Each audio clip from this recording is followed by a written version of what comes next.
alguns cristãos insistem na tese que Jesus morreu para nos salvar. Não contraria o livre-arbítrio?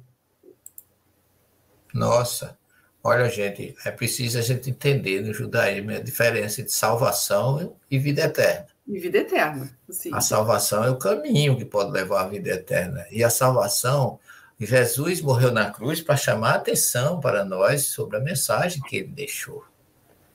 Olha aí a sacola. Olha lá, pipoca. Pipoca fria.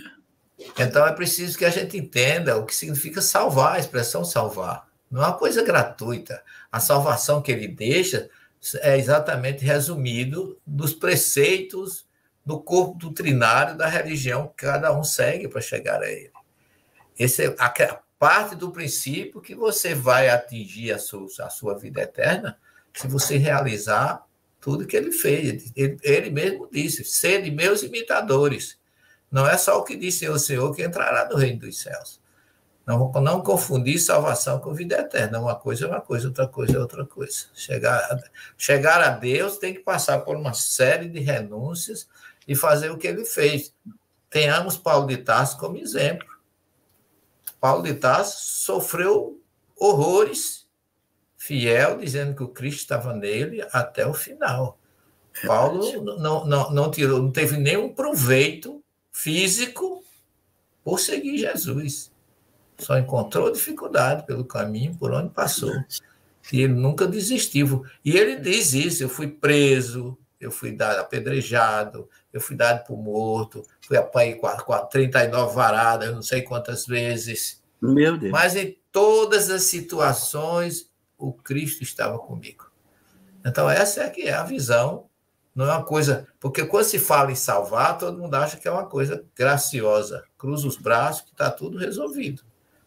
E não é bem isso que nós espíritas entendemos, e nem é o que o Evangelho quer dizer. Eu queria fazer uma contribuição nessa pergunta. Devia ter comido, fui comer castanha na hora. Seguinte, a pergunta é: alguns cristãos insistem na tese. Eles estão certos em insistir, porque a tese não é deles. Paulo de Tarso é que diz isso, que o Cristo morreu na cruz para nos salvar porque ele é o cordeiro que foi imolado na Páscoa. Ele cria essa metáfora para poder fazer com que as pessoas entendam o que aquilo representou. Só que, na visão daquilo que a doutrina espírita nos coloca, o gênero da morte de Jesus não é importante. Vocês sabem do que morreu Buda? O Buda morreu de infecção intestinal, gente. Ele comeu uma carne estragada, deu uma infecção intestinal nele e ele desencarnou. Ele estava velhinho, né? Não tanto quanto eu, mas ele estava velhinho, e aí ele desencarnou. Ele tinha 80 anos na época. Desencarnou. Então, o gênero da morte, ele não determina que o espírito é superior ou não. Para a doutrina espírita, não é a morte do Cristo que nos salva, é a vida dele, o que ele ensinou em vida.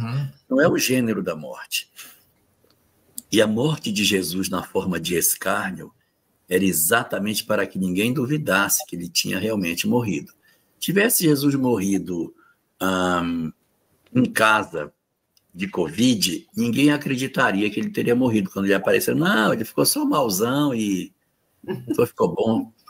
Quando ele é morto publicamente, com a sua morte atestada pela autoridade romana, ele evidentemente fica muito mais evidenciado que ele é, sim, um morto. E aí a sua ressurreição fica muito mais evidente. Então, esse pensamento de que o Cristo morreu na cruz para nos salvar está nas cartas de Paulo. Por isso que eles falam. Só que a doutrina espírita entende, não é o gênero, não é morrer na cruz que nos salva. É a vida, os ensinamentos. Se ele tivesse ido mudo para a cruz, não salvaria do mesmo jeito. O que salva é o que ele ensinou. Ele ensinou dele.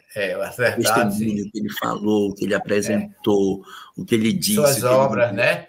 Ele fala lá isso em João, salva. ele fala em João, capítulo 8, que ele é reconhecido pelas obras que fez em nome do meu Pai. Ele deixa isso bem claro, capítulo 8 do Evangelho de João. Não temos nenhuma dúvida. É isso.